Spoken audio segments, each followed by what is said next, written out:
Hello guys, welcome back to my channel. If you are new, you're welcome. And if you do enjoy the video, please give it a like and comment down below and share your views.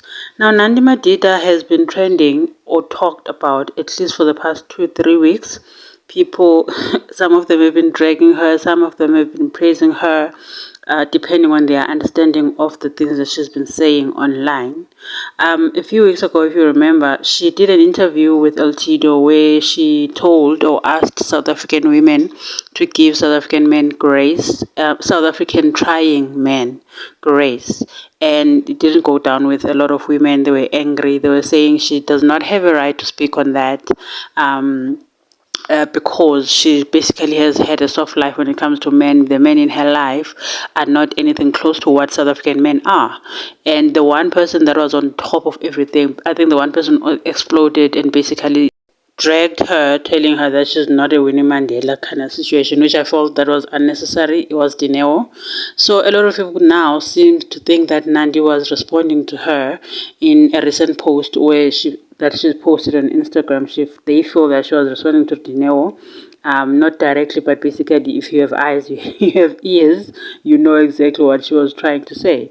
Or if you are just one person to exaggerate things that don't need to be exaggerated. This is what she said. Good people, you only have one life. Do not become a slave of what others think or say about you. One day we will all leave this earth and none of it will matter except how we loved and how we lived. May God's grace, may God's grace bless you abundantly. People flocked the comments, some praising her and reassuring and saying how much they understand the statement, how much they understand where she's coming from, but others were like, nah, you're speaking to Dineo. One person said, I read a quote that said, Labantu osaba ukuthi bazothini bakwenzeleni this year. It's this kind of authenticity and deep chats of bravery and truthness which triggers Undaba Konjo. Someone even went in and tagged Dineo saying she hopes she heals so we can all live in love and truth. And some men were saying she's welcomed at the next men's conference.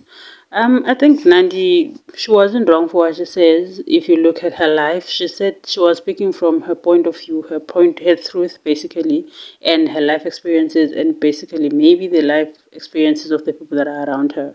And beyond that, I think she's shown to be a strong woman over the years. So I don't think any of what people are saying, especially Dineo, is going to change her point of view about men and anything to do with South African men, black men, basically, because she wants to give them grace. And I'm sure even the ones that have done wrong to their partners, she chooses to give them grace when she sees that they're trying to improve or they're trying to do better, because she comes from a place of love and she's been shown love, nothing but love all her life. So she has no reason to hold on to the hate or to the resentment that men come with or that we have because of what men have done to us. She has not experienced that personally in her life. So I think people should just leave her be. She has said her piece, and I think she's responding to Dineo and everybody else who basically had a problem with her, saying people must give men grace. She's basically trying to say, I will stick with what I said. I said what I said, and I'm not taking it back. And how can you blame her? Please comment down below and let me know what you think about this. Are you still in disagreement with Nandi, or do you agree with her? What's up? What is happening? I will see you guys in the next video. Bye.